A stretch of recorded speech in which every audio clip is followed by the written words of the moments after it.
Recording, okay. This meeting is being recorded. Okay. I'm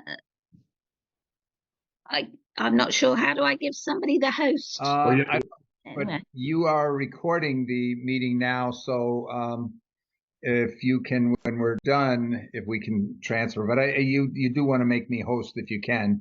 You should be able to go under participants, I think. And or wait a minute, it's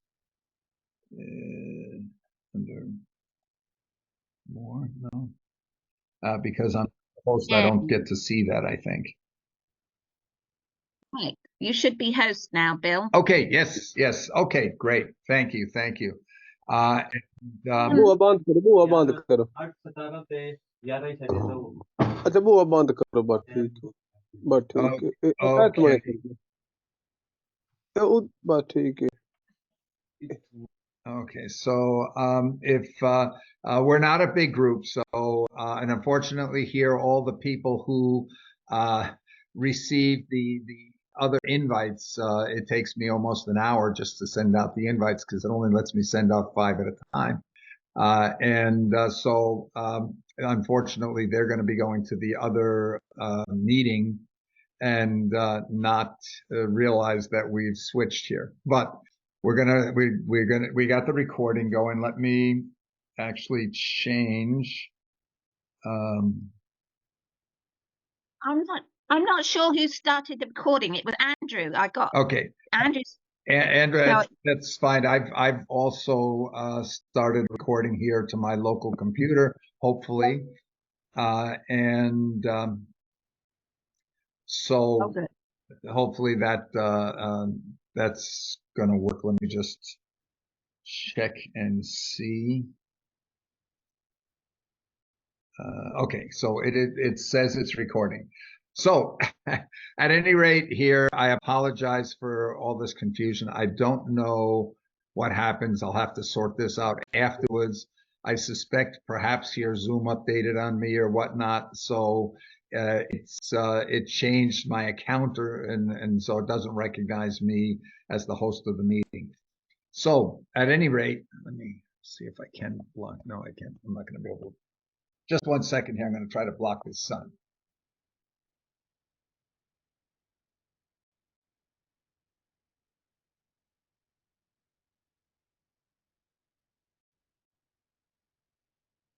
Okay, so now I can actually see my screen. So at any rate, thank you all for putting up with all this mess this morning. The subject of today's meeting is really the continuation of last week. Last week we talked about what's the mission and what are the basic principles that our club is trying to observe. And I summarized those in the invitation here, but we'll go through the summary in just a second. But we've said many times in the past that if you want to get people to act, they have to have 2 things. They have to see a compelling reason why they should do anything, and the second thing is they have to see a path that they believe can lead to the result. There's very few people that are going to take any action if they don't know what actions might get them to where they want to be. So we talked last week about the compelling action, and that is to help protect our community, our world, from severe and potentially existential consequences of failing to act to protect our world in time. And I think pretty much everybody could agree that's pretty compelling if you believe that the alternative is that the world might not be able to sustain human life in the future, or the society may devolve into some horrendous situation that we don't wish for anybody, especially our grandchildren, our children, grandchildren, and other descendants. So the compelling reason, I think we pretty much agreed to that last week. The thing, though, is some of the discussion in the comments there still led me to believe that not everybody's seeing what the path could be. How could we convince people that they can make that difference to avoid those severe consequences? And that is the topic of today. I want to give some examples because I've visited a lot of Rotary clubs in different parts of the world. And one of the things that I ask is how many people in the room have raised $1 million or more for a cause?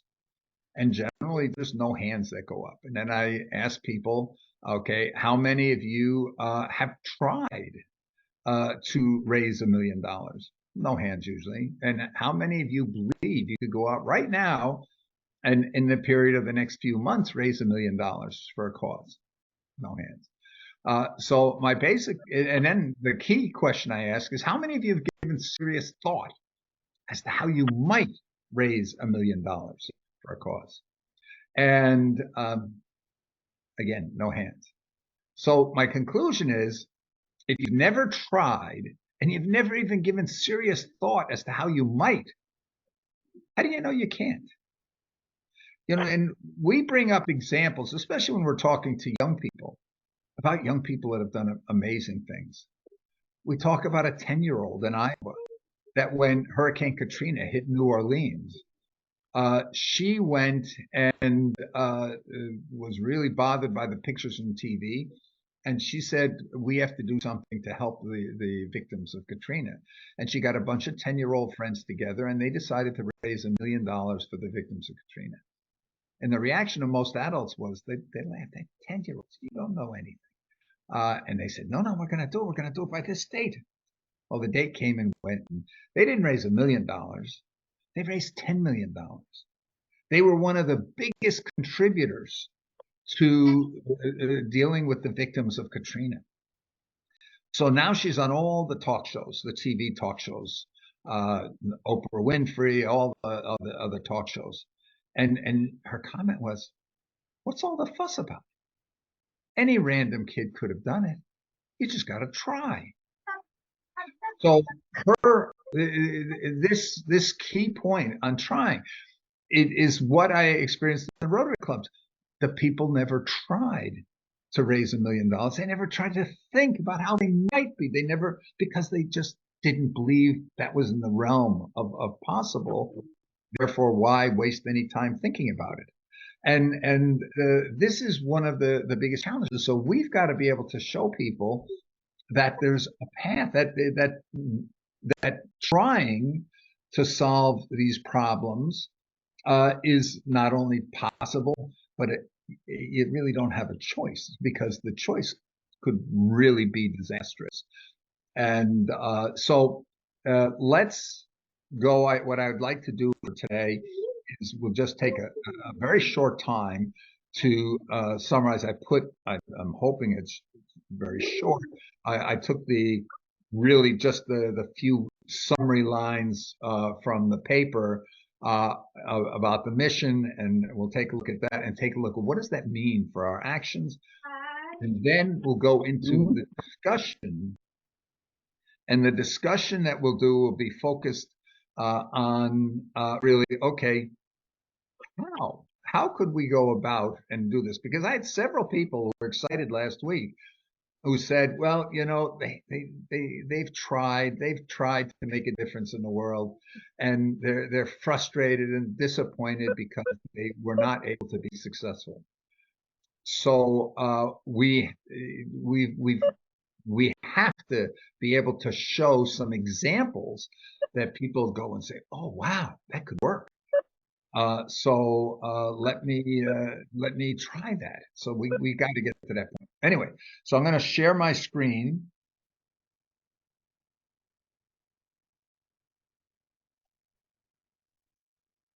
Okay, and what I've got here is I have our summary from of last week, and what I'd like to do is, because I really, it's really important here that you speak up if you didn't understand that this way last week or whatnot, that we discuss and get to the bottom of these. So with that said, can everybody see my screen? Okay. So the first point was that we reconfirmed that the goal and mission of our club is to help our community, the world, to effectively address all the major problems facing the world in time to avoid severe and potentially existential consequences. And we said at the time, it has to be all, because if we just focus on one, another problem can turn around and clobber us and defeat our purpose of protecting our environment. So as hard or ridiculous as it may sound, we do have to address all the issues. Any comments to that? Okay, the second point is acknowledgement that the world is far from being on track to effectively addressing the major problems in time to avoid very severe consequences. And this is almost repeating what the Secretary General was saying already in 2019. When he said that we are far off track to being able to achieve the goals in time to avoid the severe consequences. Barbara, you wanted to say something?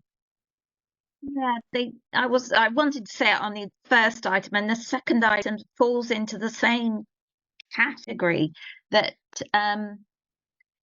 we've got to be realistic with our expectations. I think all we can achieve at this late stage in collapse is to attempt to minimize the suffering, both to the human community and the other life forms that are involved. So I think I'm worried about a lot of what you've said so far. For example, I don't know whether you were assuming that raising money was the strategy to tackle. Absolutely not. Absolutely not. That was just an example, was it? Oh yes, that was just an example for the fact that people don't try if they think the goal is too high. Okay. Okay, and so yeah, no. In fact, money has not managed to bring us any closer to the goals. That's not where the issues really lie. But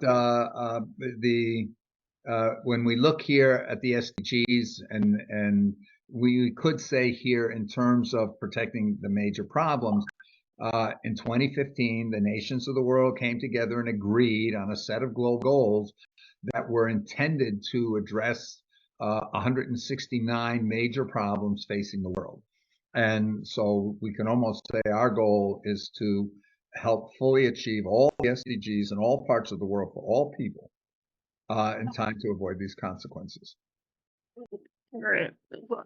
My concern is that those SDGs are packaged in the mindset that is causing our environmental degradation.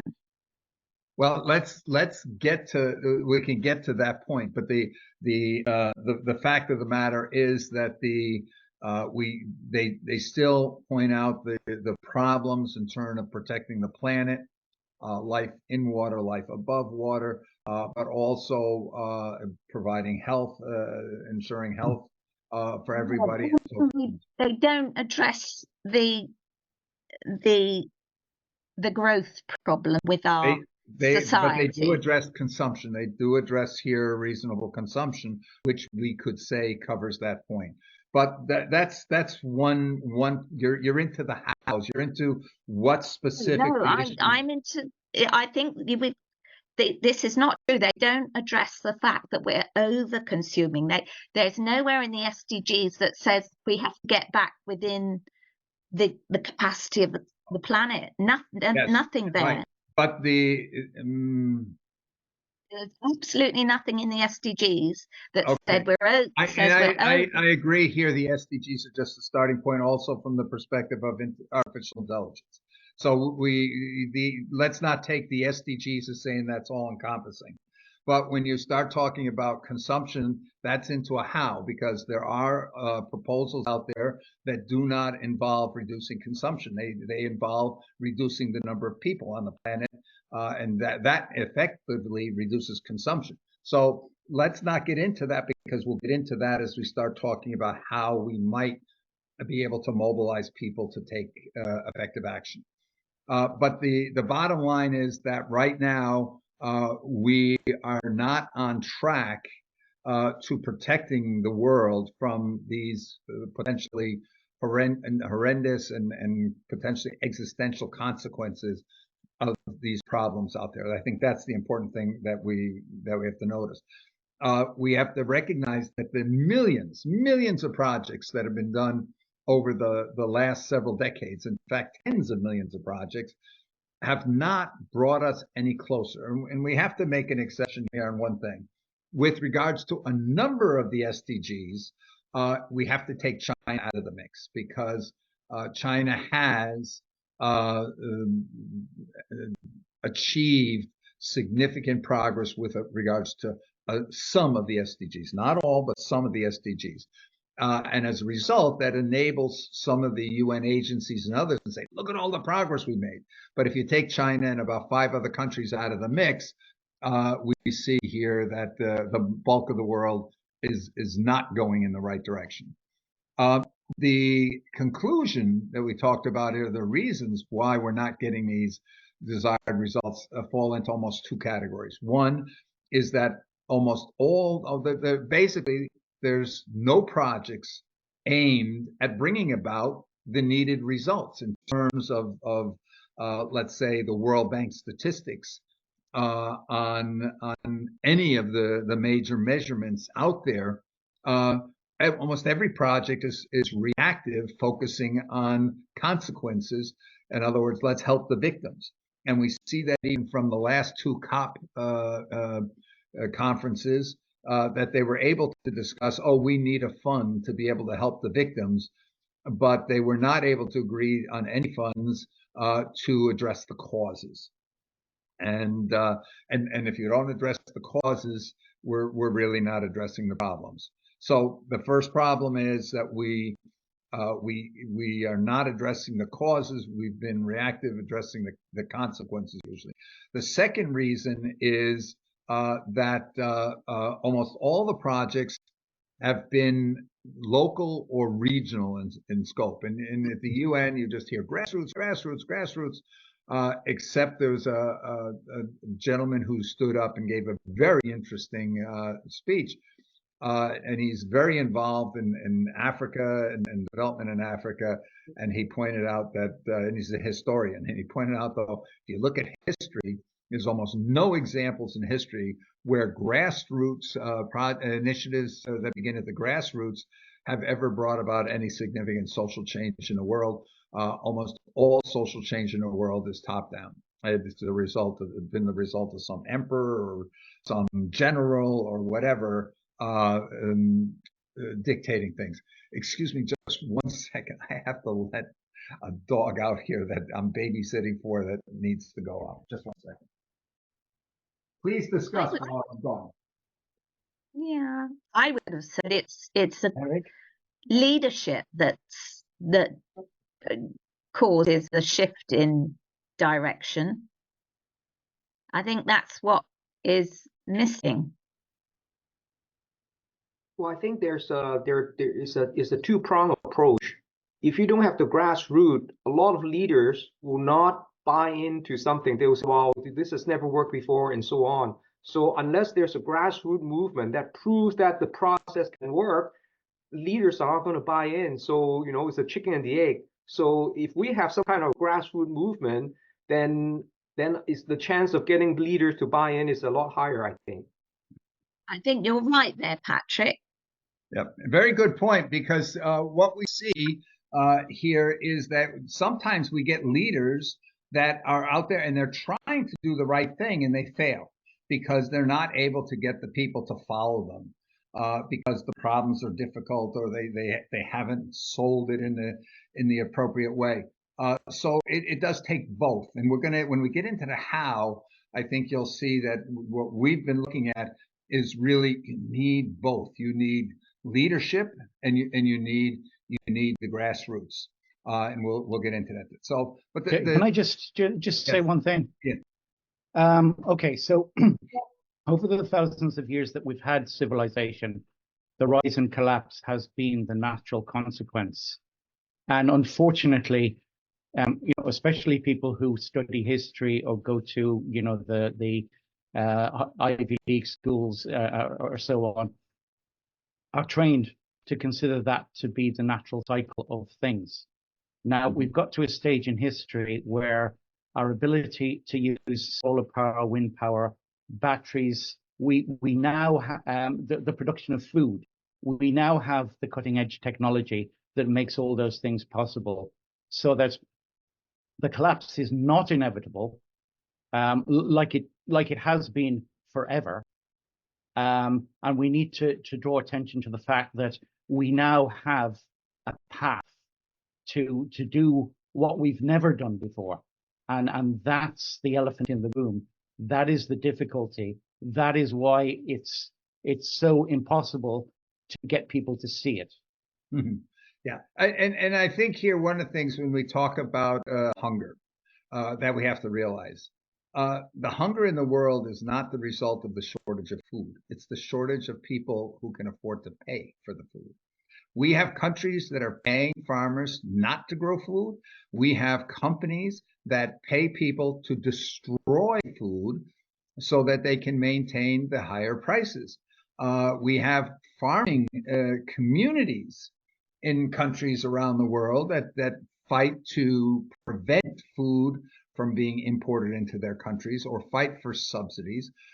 We have here the destruction of the agricultural industry, for example, in West Africa, because subsidized food from Europe and North America is being pushed into those countries at costs that local farmers cannot compete with. So you see abandoned food processing and abandoned farms in a lot of those places. So, but the issue is, okay, we need to analyze, we need to address, we need to think strategically. There's too many people who say they think tactically, okay, I can do this in this neighborhood. And they can. They clean up that neighborhood. They fix that neighborhood. They fix that local economy. But it doesn't change anything in the world, because the world, if we do and change things in 1% of the world, that's like peeing in the ocean and thinking you're making a difference. So we really have to back off and think strategically. What is it going to take to bring about the changes that are going to be needed, Barbara? I just feel that both you and Ian have missed the ecological collapse that's going on. And I mean, we cannot call any economy successful at the moment, because virtually every country in the world is working in overshoot. It is working in a way that injures our ecosystems. Barbara, I think we do recognize that issue here, that the way that we're working, the fact that the SDGs themselves, we just need to take a look at the first two SDGs, eliminate poverty and eliminate hunger. How are we doing that? By creating more growth of consumption, because we're going to enable more people to consume more. So we do recognize that overshoot problem you're talking about, but there is potentially solutions on a technical age. You're focused on saying we need to reduce the consumption, and there are proposals that are out there that are not necessarily saying reduce consumption, but they're saying here, how do we increase availability without doing the damage? And you're right now saying that, well, that's not possible. But I'm saying, hey, I'm agnostic that I don't know. I'm going to wait and see. But why? I mean, look at how over-consuming America is. Sorry, Ian. How can you possibly say that reducing consumption is? No, I'm not. We're not saying we're not saying we have to reduce the damage that consumption is maybe causing. And I agree with you. Maybe we need to do it. We definitely need to be more equitable on that. But I think let's not assume certain things are not possible until we've explored them. Ian, you wanted to say something. Yeah, I have been the one problem that I found, and I'm sorry, Barbara, because you're kind of highlighting one of the misconceptions that's here. There's always, okay, we can survive if we live to our needs, and we can't if we go with our greed. But looking at the whole hunger thing, people make the worst decisions for their life when they're hungry, or when there's the prospect of starvation. That's just proven. So that's a reason to sort that out as quickly as possible. Anyway, the other thing is our current methods of farming, of spraying fertilizer out there to kill the soil, is the problem. Yeah. Now, we have the technologies at the moment, and as electrical power gets cheaper and cheaper and cheaper, and it will, as long as people don't try to produce it with fossil fuels, you can then do vertical farming. You can do, all kinds of things. You can produce meat from bacteria, which means that farming is going to come in off the land. We're going to rewild, and we will not have a shortage of food. In fact, what we can do is, and the best thing to do, is take food out of the market altogether, and make it so that, okay, you sell machines to make food, you sell the means of making food, but you don't actually sell food.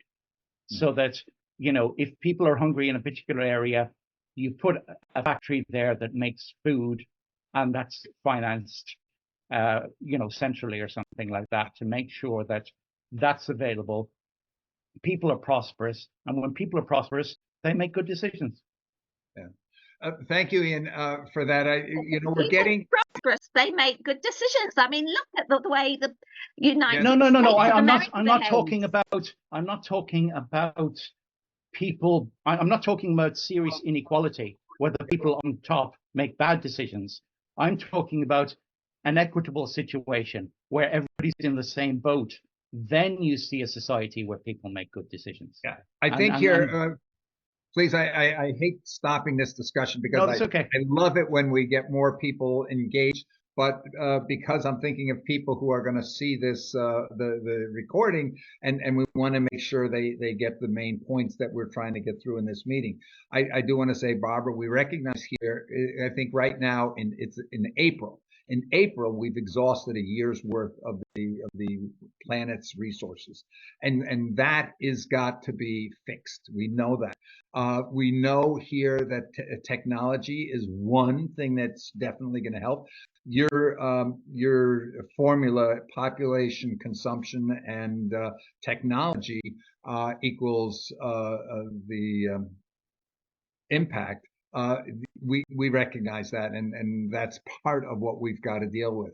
As far as the technology, just last week at CES, they introduced a very, very cheap technology that does not use any fossil fuels. It's based on solar, that pulls clean water right out of the air in large quantities, which has two effects. One is providing clean water to anywhere in the world very inexpensively, and the second thing it does is it reduces the moisture in the atmosphere due to global warming that's causing floods and things around the world. Okay, but let's focus here on getting back. Let's work our way through so that we get to hear, how do we mobilize the people on this planet? We talked about we got to be able to impact the leaders so that they don't block the actions that are going to be needed.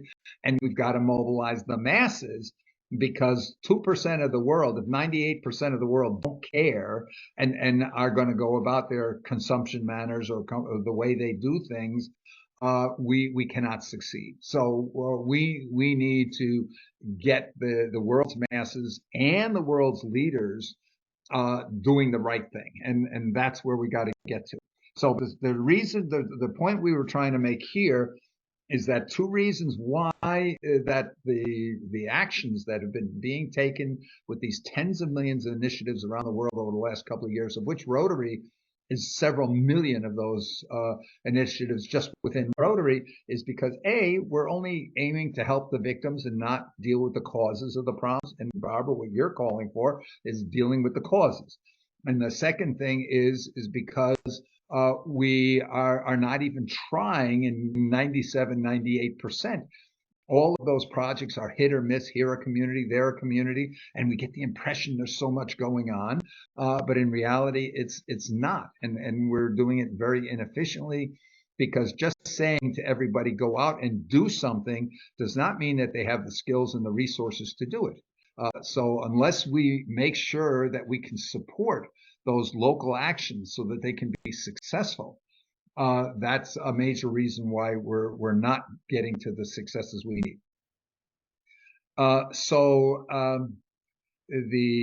Based on those points, we're committed to the mission of effectively addressing all the major problems facing the world in all parts of the world for all people in time to avoid those consequences. So the key things we're looking at we have to do is, A, we got to identify all those problems that are facing the world.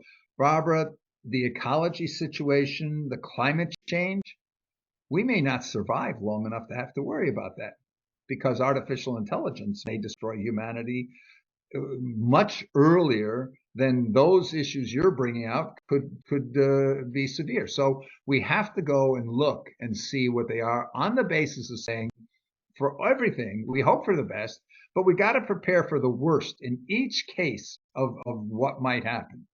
Do we all agree to that? Okay. It just sounds like you don't know what's going on in the Sahel or Ethiopia, Yeah. and all those parts of the world that are starving to death at the moment. It's as if that's not happening. No, it's not. You're talking about ecological collapse in the future. It's happening We're right now. recognizing that, Barbara. I've got reports, documented reports, where hundreds, or actually thousands of people are living outside the fences of a big company, who are starving, and the company's job is to destroy food. And the people that are all gathered there is so that the trucks that are bringing in the grain to be destroyed, there's always a few grains that fall off those trucks, and those people fight over those few grains. I'm pretty aware of a lot of the major problems on where water is. We're about to cut off all the water supplies to Bangladesh, affecting over 100 million people. So there's so many problems out there, but we gotta approach this strategically and address that. Get our hearts out of the picture and get back to using our heads, and know what are the issues. How much time do we really have left on some of those issues? Because until we know what the issues are, we're not addressing them. Second, we should focus solely on the initiatives that are going to bring about the results needed to avoid the severe consequences that are going to impact, for example, World Bank statistics. This means that we don't support necessarily initiatives that are focused primarily on helping people, because it's almost like saying, okay, you've got a mission to go out there and provide energy or water to, or medical supplies to an entire community, and you stop along the way because there's a starving child or a dying child that you want to help. But because of that, you don't get those medical supplies to their destination in time, and 10 times as many people die because of that. So we've really got to understand the difference between mission-oriented and how we feel as humans, and it's hard. It's not an easy job to do.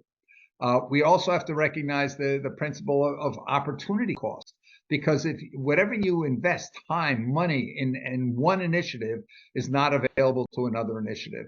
So it's very, very important that we therefore prioritize the most important or the most urgent missions. And this is crucial, I see in Rotary, in a club that I was a member of not too long ago, they had two projects, each of them costing roughly about $800 million. One of them was to renovate a historical building that was an old farmhouse, and the other one to build a school in Uganda for girls. And the school in Uganda would support 300 girl students. But with that same $800,000, we could have taken, let me get my math right, 40,000 children off the streets of countries like Malawi and DR Congo and so forth, get them into school and feed them for an entire year. So where's our priorities? What's more important, to renovate an old farmhouse or to give 40,000 children a shot at a future? So this is just one example, but we just need to look very carefully at what we're doing and saying, is that the most important thing for our world? And this even gets to the point that we don't just say, well, that's for what we do, because if other initiatives out there are focused on less important priorities, they're sucking resources that are now no longer available to devote to those most important things. So we've got to try to convince people to make sure that we focus on the things that are most important. The next point here is we have to maximize the effective use of resources by leveraging the principle of economies of scale. We have to centralize whatever can be done most effectively centralized, such as coordination and oversight, research and development, acquisitions, including funding, supply chain management, training, anything needed to support the grassroots efforts. Because at the end of the day, yes, the work gets done at the grassroots. But the thing about it is so many grassroots efforts are undertaken without awareness for what they could have, and therefore they're sub-effective in terms of results, and they're generally very inefficient because they're not able to take advantage of, for example, effective supply chains and the like. So this results specifically in us not in supporting or endorsing projects that are not explicitly dedicated to advancing the overall global situation related to major problems. And also that we don't address projects, we don't support or endorse projects that don't address the overall world situation. In other words, building a school, building a clinic is not going to impact the world. And the other thing here is that we have to realize that we can only depend on ourselves. That doesn't mean we're the only people out there that can do something. But what it means is whatever we think needs to be done that's not being done, we have to do. And that includes creating alliances. That includes influencing people who have influence and power. That includes trying to influence the masses to impact behavior change. All of these things, if we think these need to be done, and we want somebody to do them, and we don't plan to cause it, then it's wishful thinking here that it's going to happen. I have a bit of a perspective on our club. We're meant to move this global aggregate, and push the world in a more positive place. And I think, within our powers, what we have available to us, like you said, influence, there must be a supply and demand of change. At grassroots level, that's the people. The politicians, the business people, this and this, they rely on what the people want, what they're going to vote for. And I believe that what needs to come from us is, in regard to being global, is a global reputable model that because we're suffering as humanity in different variants because our worlds, our regions, our problems are different. So we can't scale down people suffering region by region and expect to make a huge change. But I do believe that if we are able to mobilize our clubs in every country so that they can move at a local level with the people, if we can curate a global reputable model, and I do believe, like I said last week, that this will most likely be based with communications because we must influence this change. I think that that's maybe what our club needs to focus on, is coming up with that plan, coming up with a reputable model that can address us as humanity in our variables of suffering. Yeah, no, I think you're getting to the point here of the people. We have to watch out for two things. One is people do not always know what's best for them. And I think here, Barbara, that whole consumption point here is that people consume and they don't realize that, hey, what does my consumption mean for the world? If we take a look in parts of Africa and South Asia and the United States, surprisingly, we see that there are large regions where parents do not want their children to get a higher or an advanced education because they believe that they will lose their children if the children get educated, because the children will move to where there's more opportunities for people who have that education, those capabilities. And I've related here that the head of oncology of a major university hospital here in New Jersey grew up in a family like that, where her father forbid that the children go to school at all. He only had a 4th grade education, and he did not want his children to get an education because he said they'll leave the village and go to the cities where the job opportunities are. And but her mother was able to force the issue and insisted her children get an education. And but in the end, all of the 5 or 6, I think it was, siblings, they all left the village and they all moved to different parts of the world, and they're all successful. But so the father's fear, if you would, came true. And even the former commissioner of education of West Virginia said one of the major problems in education in West Virginia was that she found that a lot of parents do not want their children to get a higher, even a secondary education or university, because they will generally leave the state. So anyway, yes, we have to figure out a way how to make people aware, how to educate people to the issues, and because most of the problems in the world are caused by human behavior. And so if we're going to actually effectively address these problems, we have to be able to address human behavior. At the same time, however, yeah. You can just say that you're assuming that the behavior that is natural to you and your society is laudable, and it's what you call successful. These No, don't misunderstand me on that, because I'm not saying here that those children who got the education and you're right, I use the word successful, and from the perspective of them, that's probably what they would categorize as successful. I'm not drawing conclusions on this is the way people should live or that's the way people should live. There's too many people in the world already out there telling other people how to live.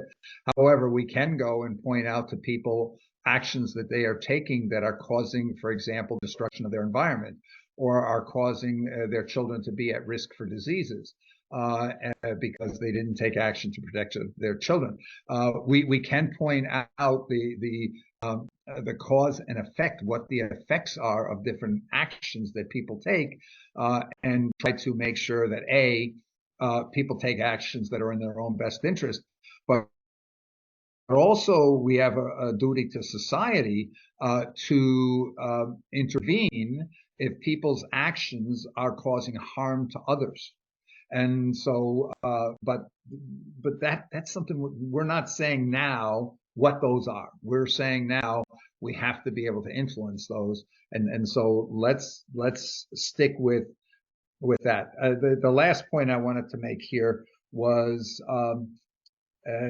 that in general, we have to learn to think more like government ministers or than local leaders. So, for example, a headmaster. I feel I could go into any. I've done so much study in education, and I've built course sequence at a major university and taught there. So I feel I could go into almost any school, and I could make that school very successful in terms of the academic achievement of the students there. But if you're a minister of education, you have a very different issue. You have to think, okay, how do I raise the education outcomes for everybody?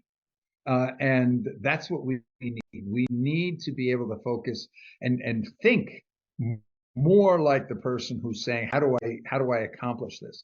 So to the idea, yes, we do need models, that we need solutions we believe will work, but there are so many solutions out there in the world. One of our biggest problems is getting people to implement them. We see here that just a case in point, there's a school in California where a 6th grade math teacher took students in who had all failed 5th grade. Some of them were only at a 2nd grade level. And in just 1 year, he managed to get those young people to take responsibility for their own education and managed to achieve a academic level of those children in math. That was one of the highest in the state of California. But he wasn't even able to get the other teachers in his own school to consider adopting any of the methods and changes that he had so successfully used, because they said, hey, for 30 years I've been doing it this way. Why should I change? Even though they're promoting on half of their students never mastered the 6th grade math, and they're passing them on to 7th grade, where they're just perpetuating their future failure.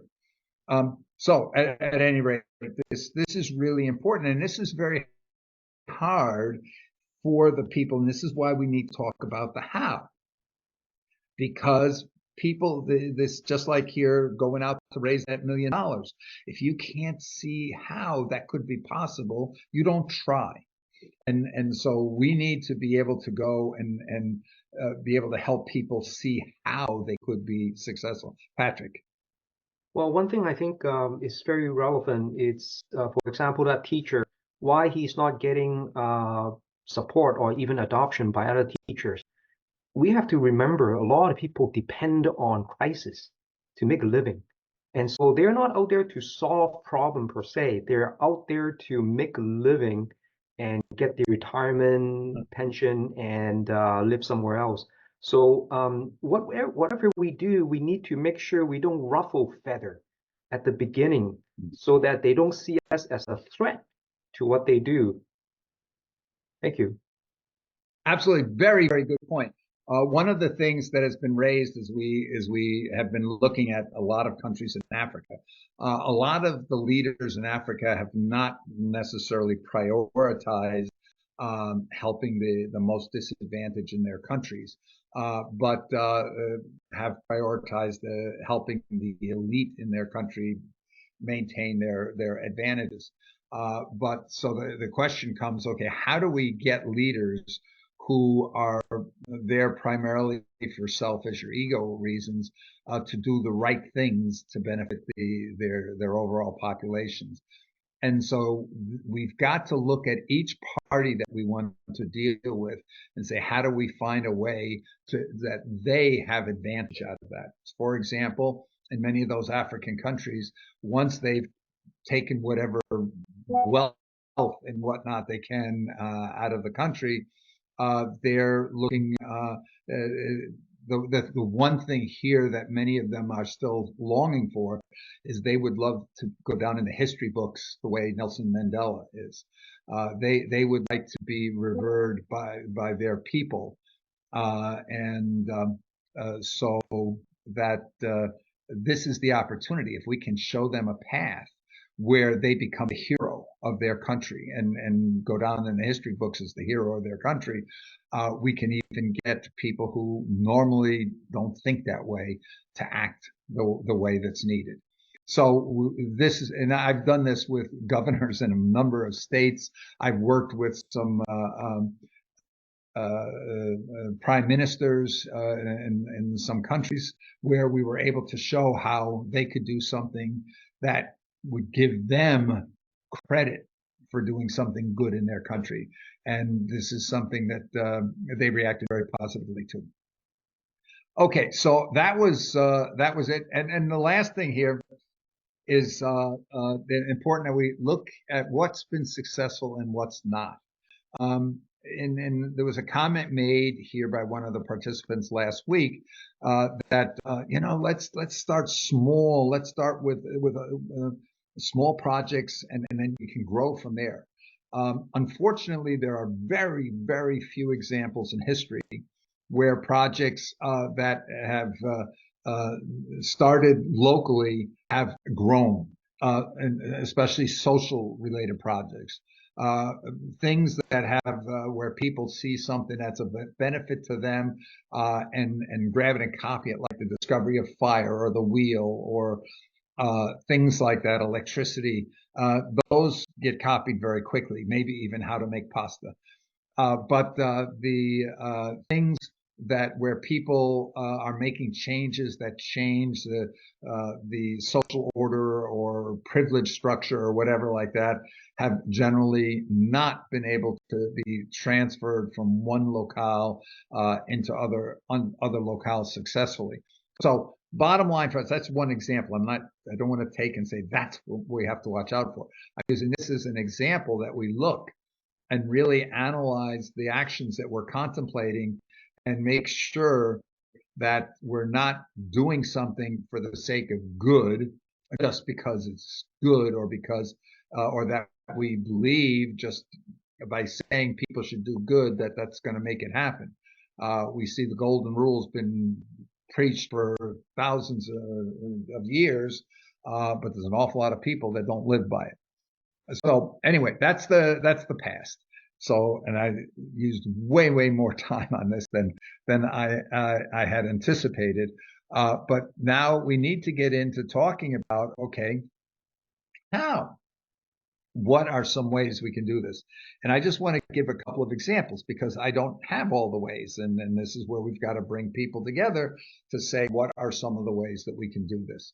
But I think we can conclude, we have to get the masses to on board to recognizing or becoming aware of the problems and being concerned about the problems to the point that they're more willing to do something about them. As long as the majority of the people are not willing to make the changes, they're not going to happen. So we need that. But we also need to make sure that those people that are in leadership positions at least endorse or at least do not block the changes that are needed to make the world a better place. Yes, Barbara.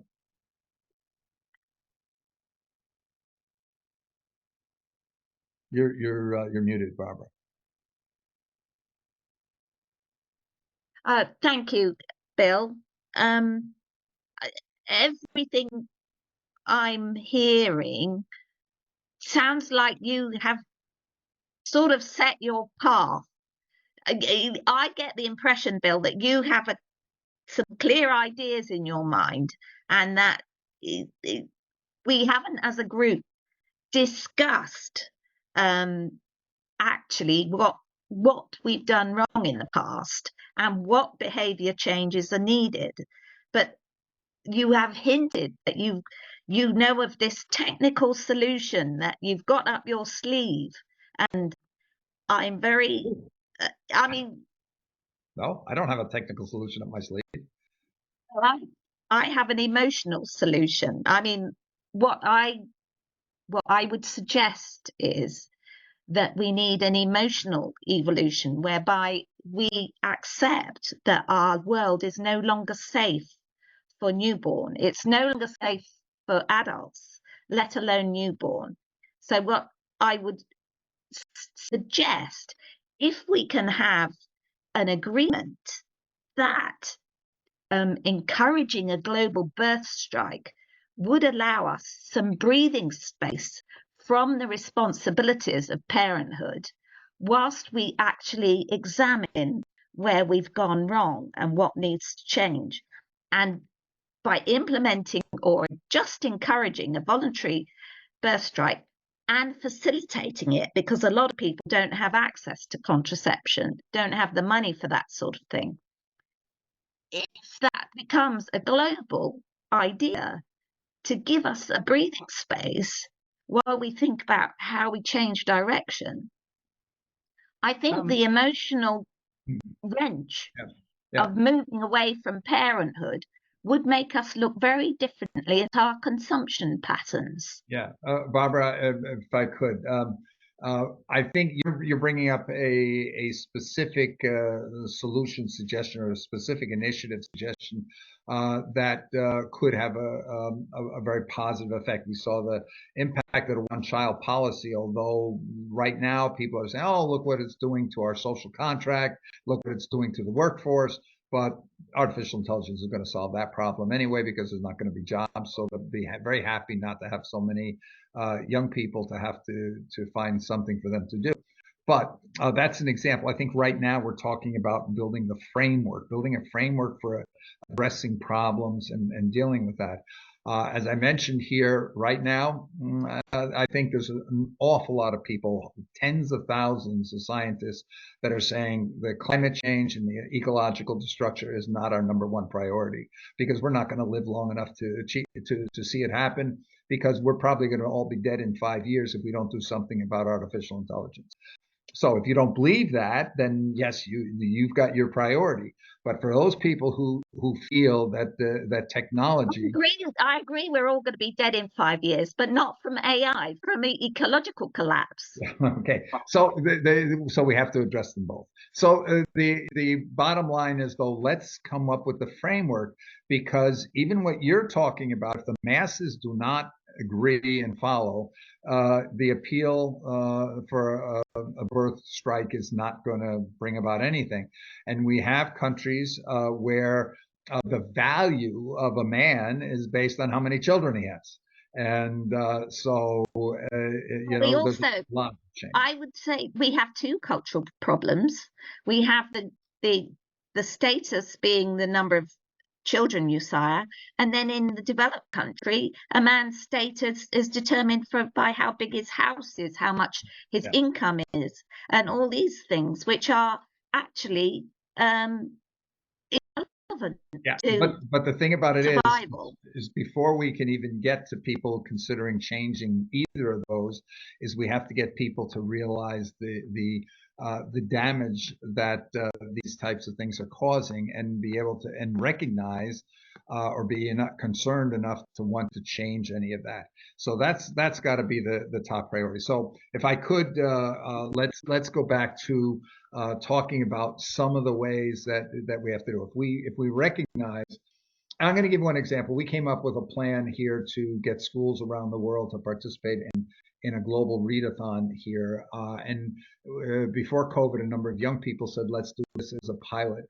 And they went out and got schools in a number of countries in Europe and Africa to say, yeah, we want to participate in this. So they went ahead and used social media and got all these people saying, yeah, we're going to do this. And then the time came and nobody did it. And when they found out why, is they found out in almost all countries, unless the Ministry of Education gives approval, the schools are not allowed to.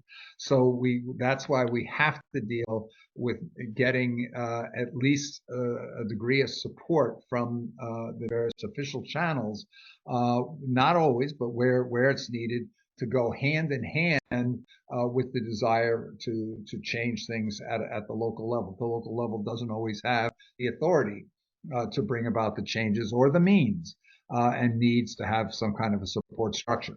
So if we look at that, one of the things that we've seen, and especially thinking of our Rotary with our 46,000 locations, and Lions with their roughly similar number, and Kiwanis, together we're over 100,000 locations around the world, is to say, what if, well, let me give it a very concrete. What if we were able to get the Secretary General, we know education is a major crisis point around the world. 2 out of every 3 10-year-olds in the world cannot read effectively. So, and that's a 30% increase since before COVID. So what if the Secretary General was to call for a global campaign to demonstrate resolve to overcome the education losses due to COVID by simply calling on every student in every school, primary or secondary, to read at least 20 hours during 1 month, called International Read for a Better World Month. And that at the same time here have up to 150 countries, the education ministries of 150 countries echo that appeal in calling for all the schools in their country to participate in that readathon, and maybe even a number of the countries mandating participation in that readathon. And then perhaps have somebody like the head of Rotary saying, okay, our 46,000 local Rotary clubs are going to encourage local reading by getting local business and wealthy individuals in our communities to pledge to donate a small amount for every hour a student reads in their local community and local community school. So that if we think of the impact here on global news media, the mass media, and getting the word out, we're trying to go and create a situation where this becomes the talk of the town in every local community, because every local community is going out there and saying, oh, wow, we're going to get everybody in our community to be able to read. And now imagine here if Bill Gates gets up there and says, you know what? We are going to match every dollar raised by any local organization to support education in their local schools. We're going to match that dollar for dollar up to $2 billion, let's say. In every small village that doesn't have anything, or maybe says, wow, we couldn't even get so much money together if we tried. Or maybe if Bill Gates said, we're going to donate $1 for every hour read during this time, and with a collection of foundations, up to $10 billion. Imagine the impact in Nepal or Malawi, in some village there, that they've never seen $10 together in their lives. And now all of a sudden, every child in that community can contribute something, because they now have something of value. Every hour they read is now worth something. They've never had anything worth anything. And they have now the ability, every hour they read is now worth something, or work to learn to read. So this is the thing, one way we can get people in the local communities talking about an initiative that would make an impact. And if we turn around and say, and guess what? The monies raised are going to be used for a very good purpose. We're going to use that to reduce the number of children in the world who are not in schools due to poverty. And so now you've got all these people that participated in this readathon, and we have the opportunity, when it's all done, to say, you know what, we're going to organize a event in every community around the world to honor those students who read during the readathon, because their reading enabled the raising of the funds that so dramatically changed the lives of millions of the world's poorest children. Now you've got people there, you're impacting their pride. And with the goal of this initiative was not primarily to improve reading, but we realize it would. It was not primarily to raise money so we could get more kids into schools, which it would. But its primary purpose is to get hundreds of millions of young people to realize they could do something that made a difference somewhere, and therefore be able to go and say, you know what, you can do something more. What do you want to do next? What do you want to do next to make the world a better place? So we can go out there and say, you know what? Let's go out there and plant 10 billion trees. Okay, because we know planting here 100,000 trees here and 100,000 trees there is not making a difference. We know Rotary went out and planted over 1 million trees a couple of years back, and that's equivalent of less than 2 hours of tree loss in the world. So the idea here is getting people mobilized and aware. Now, let's take another example here. And then why would the local Rotary clubs participate? Well, one of the things local Rotary clubs try to do is improve their image. And they're always struggling to figure out, okay, what can we do?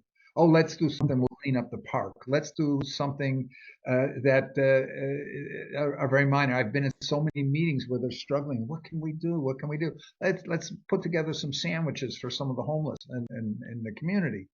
But if you can give them a package where they can just implement, where all the publicity is happening around them, they don't have to create all on their own, that they can just plug in to a process. It's a path of least resistance, and you make them the local heroes if they're the ones that are helping everybody's children be able to read better or to become more responsible. So, and then we have the ability to take that and encourage the thinking a little further to say, what if we were to go and say, we're going to create a competition for all middle schools around the world to see which schools, teams from which schools can come up with the best presentation of how to build the future they want. The whole future we want concept, where the students are encouraged to go out there and see what's going on in their community with regards to the SDGs. Where are they falling short? How could they close the gaps with regards to the SDGs, and have them make a 3-minute presentation, and then we will go put those online and invite all the people in the communities to look at the presentations. First, having every classroom in a school each make their own presentation, and have all the students in the school plus all the inhabitants in the community vote for what they think is the best presentation of the future we want, to select what presentation they want to have represent their school in the next level of competition, in the community competition, or we get up to the county, up to the state, and as we go up, the number of people who are invited to vote for the best presentation keeps getting larger. So we have people, not only did we get the students thinking about, well, what are the SDGs? How are we doing with regards to the SDGs? What could we do to do better with regards to the SDGs? But they're also getting all the people that are voting, and keep in mind, all the kids are going out there and saying to their parents and their aunts and uncles, you got to watch this and you got to vote for us. So you've got people out there now watching a dozen presentations of how we can get to a better future. And that's putting thoughts into their heads. And as they go to the next level up and they hear more ideas, and the ideas are getting better and better as we go higher and higher in the competition, all the way up to the country and the continental and the world levels.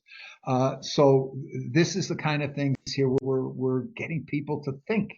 We have another one here that we talked about here. What if we were to go out and cause a competition for everybody who is interested in music? Every student in every music class and every school in the world, all professional musicians, and say, who can come up with the best future we want song, a fight song for the future we want?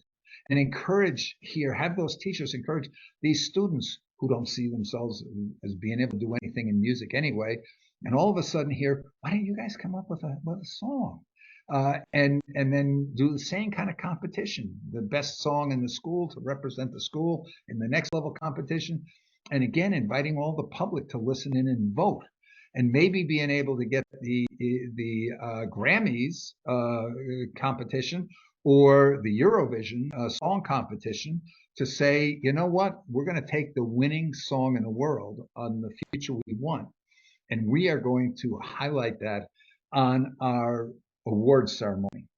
And therefore we get the publicity, and then be able to go out there, similar to the 1985 song We Are the World, go and invite the best musicians in the world to say, who wants to be part of recording that winning song, and let's make that the most listened to song in the whole world, so the whole world is listening to a song about how we can make the world a better place.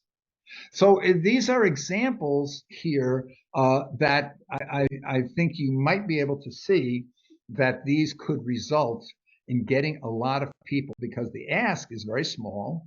The opportunity for stroking people's egos, for their competitive spirit, for so many things can create excitement.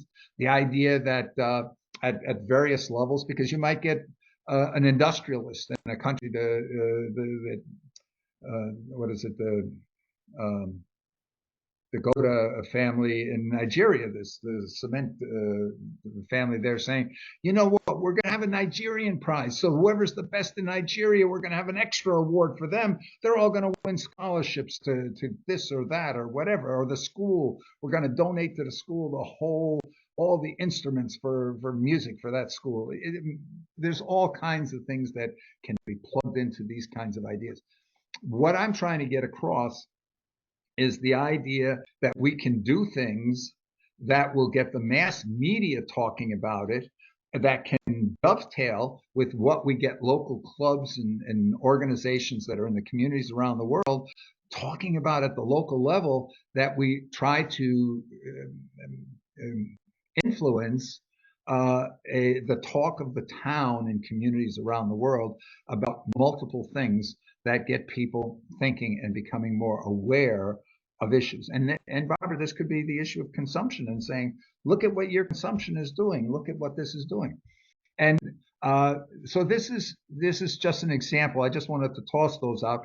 And Jerry, you might want to add something here, because you were heavily involved when we were talking about the music competition and the future one. Oh, and before I do that, before that, I want to bring out just another one, and that is to be able to go out there and say, for example, to all primary, secondary, and post-secondary schools, let's have a competition to see what schools can come up with the most outrageously audacious solution ideas to a major world problem, and we do the same kind of a competition. They come up with the ideas and they have to present their ideas, almost like an America's Got Talent type of thing, maybe on TV even at the higher levels, where we get people watching all over the world, watching and saying, look at these fantastic ideas that are being presented for how we can dramatically change and improve the overall world. And perhaps we actually have a plan in the books. We'd like to be able to offer a $1 million prize. Now, not here, if you're familiar with the Hulk Prize, for example, they offer a $1 million prize every year for a similar project. But that one is based on trying to come up with the best social entrepreneurship idea. We are not seeking to come up with the best idea. We're seeking to create competitions where the goal is to maximize the number of people participating in the competition. That's more important than the winning ideas. But the philosophy can be the same. So here's a bunch of initiatives I've just mentioned here that could be done. And what time is what, sir? Like to throw it out for your thoughts on, can you envision such types of projects having the ability to influence the conversation taking place in communities around the world, getting people to take a first step, getting students to take a first step to doing something that gives them the thought, oh, I can make a difference, getting people to realize that there is honor, and you will be honored if you do things that are beneficial for the world. So that whole bailiwick, again, the idea was to be able to say, can we show some roadmaps, some paths by which we can have the kind of influence and make the kind of difference that we were talking about. So please.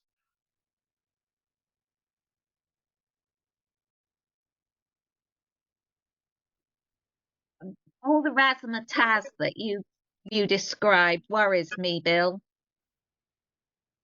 because it's all the old that's coercive consumerism, and that's what's got us into this mess. I mean, unless we can start talking honestly about how serious our situation is. I mean, you talk about it as though it's a game and they're going to really enjoy it, but actually, you know, killing your planet and dying as a result of it is not much fun.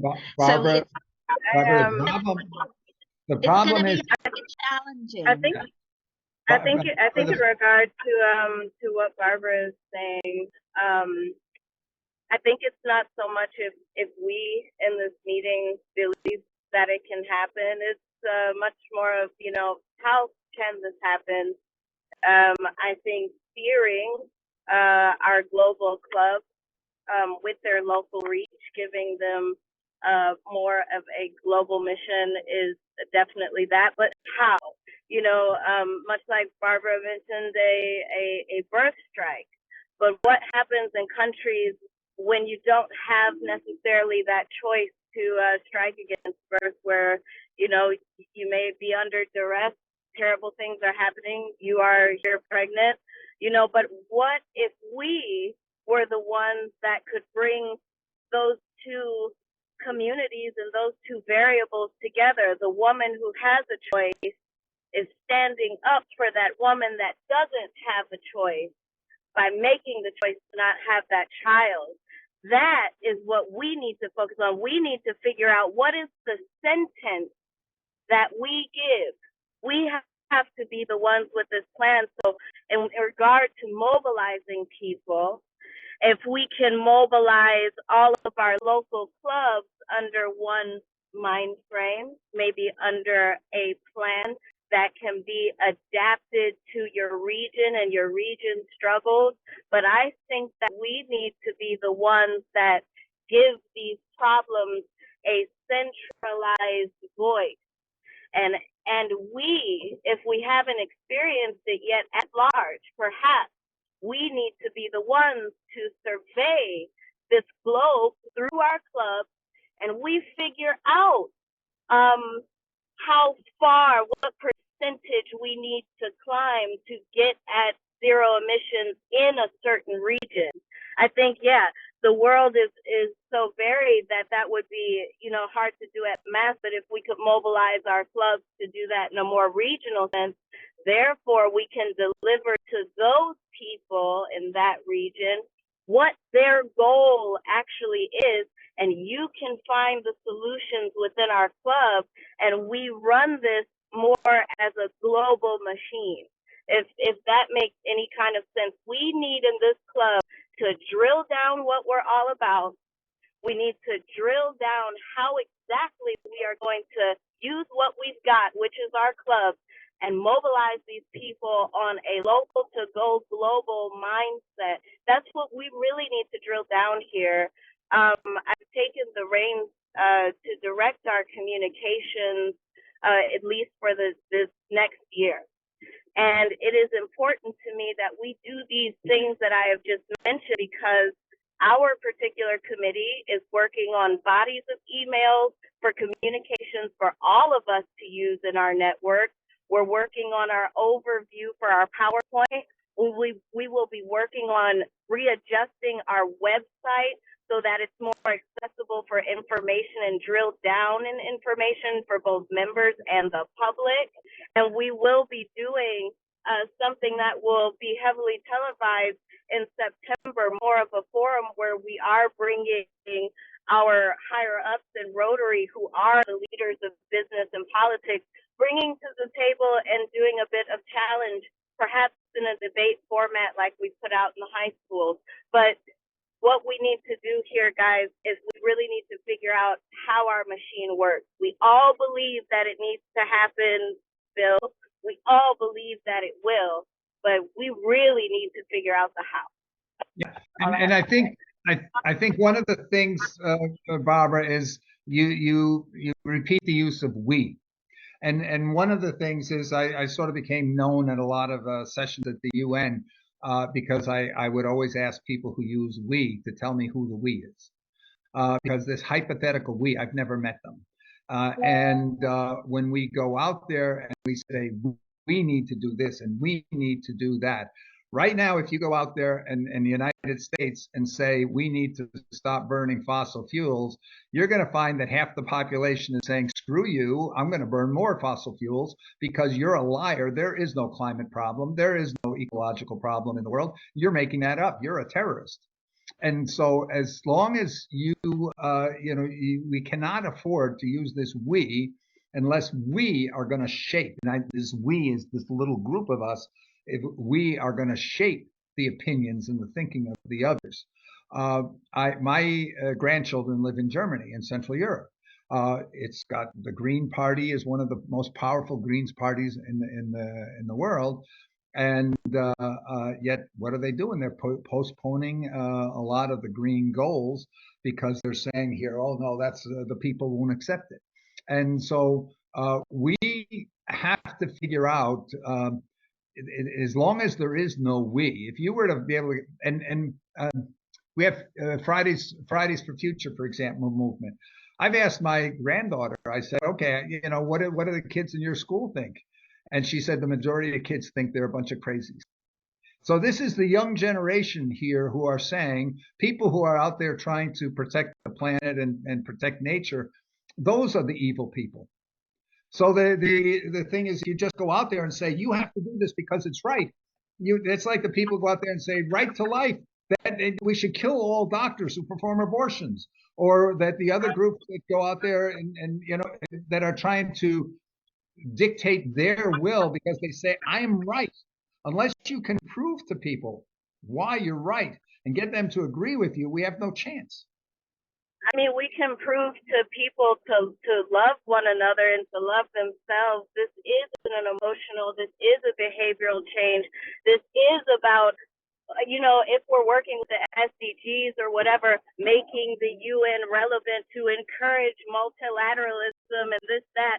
We can't encourage multilateralism if we're not standing up against capitalism and encouraging socialism, because capitalism is what leads that person in the Midwest to stand for burning fossil fuel because they need to feed their family, and that is their only option. So they're going to fight for that. But this is not this here. What we have, we do need to focus on if we are going to align with the SDGs. We really need to look at how the UN is utilizing that as a relevant point for the public. But what are we going to do with that? If we are to encourage multilateralism amongst the leaders, we have to encourage socialism and a more behavioral and emotional change amongst the population, amongst the masses. We are the we, but also in this very meeting, we are the leaders. All of us have businesses. All of us are doing well. All of us have initiatives. All of us have ideas. We are the mysterious we right here. Erica, we in a narrow sense, yes. But if you go out there and say, if the UN, if the major force in the UN comes out there and say, we are going to work to eradicate capitalism, promote socialism, I can tell you right now, the UN would be kicked out of the US, and probably the half of the world economy countries would quit the UN overnight. But is it coming? You know what?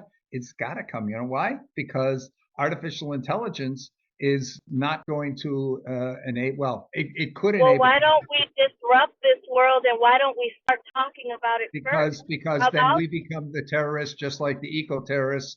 I'd rather be a crazy pariah to these people than to stand alongside them and race alongside them until I figure out how to trip them along this race. Yeah, this is not a game. This is not a trick. This is a revolution. No, This is a Jerica, movement that we must create yeah, a fire within people's hearts and give them a plan Jerica, to follow. it's more important that we win than that we be right. And then so the issue is here going up and being a martyr and going down in flames because you followed a path that was maybe morally right but not politically acceptable at the moment. It doesn't achieve your goal. Your goal here So is you shouldn't curate another vicious machine at that. no, the issue is we need to bring about the change.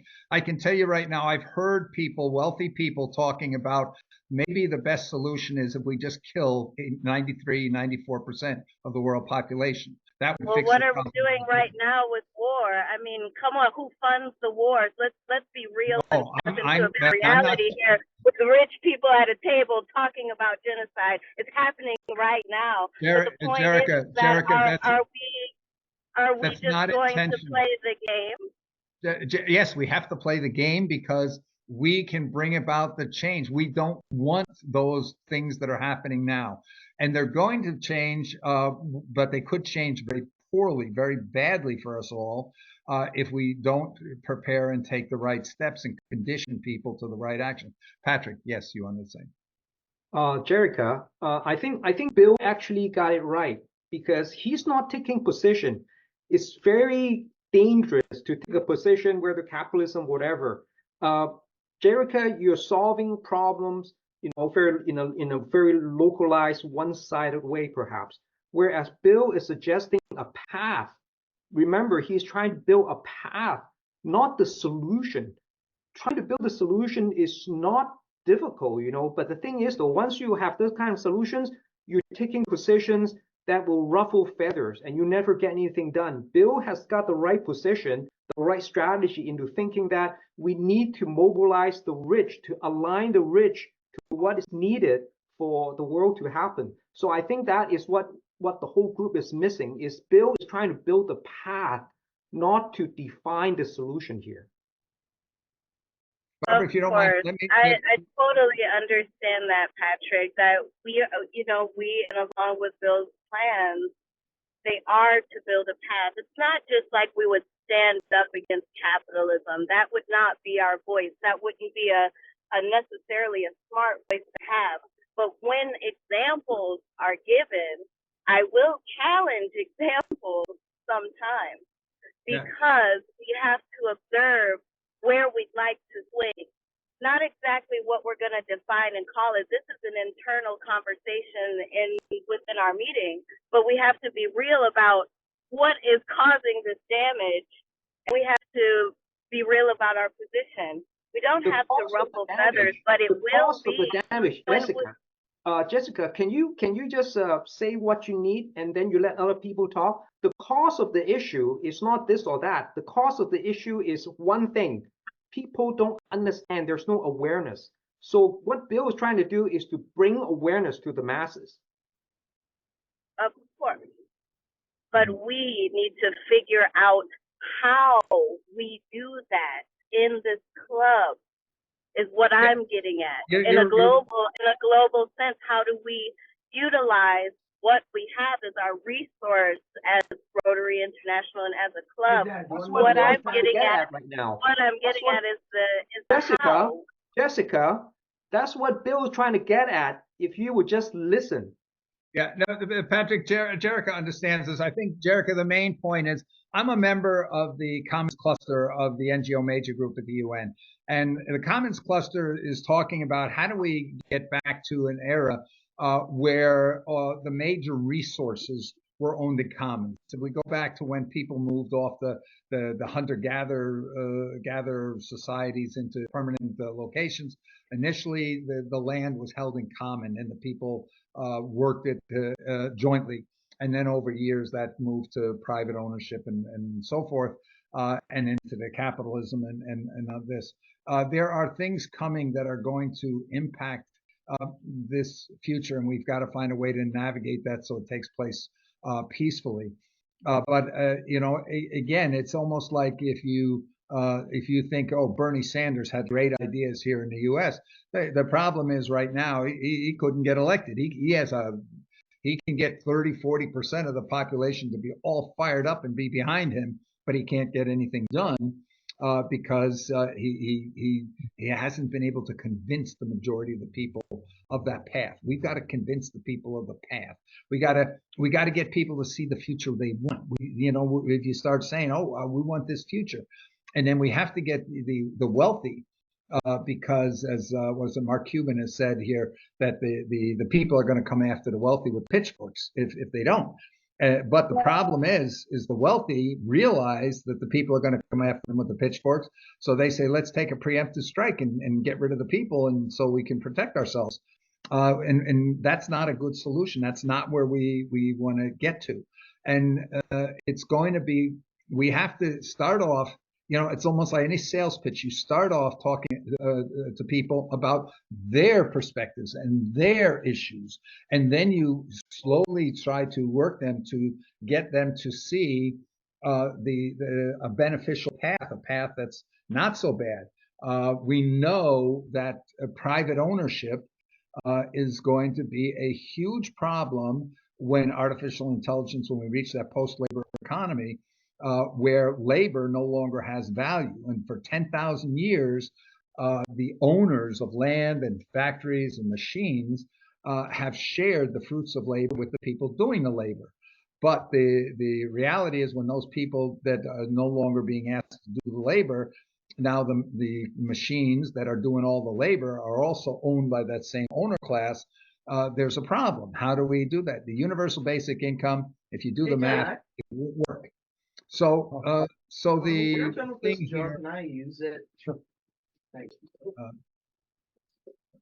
just okay. Actually, Ian, let me ask. Let me pass this to Ian. He's been waiting for some time. You got to unmute yourself again, though. I muted you, so please. To unmute, Ian. Hang on. Oh, there we go. There you're there. Yeah. Okay, so I like the idea of doing this through schools because, if nothing else is sacred within the world, it's people's children. Yes. Yes. And I think because of the urgency involved here, we not only need kids to learn this stuff, but we need adults to learn it too.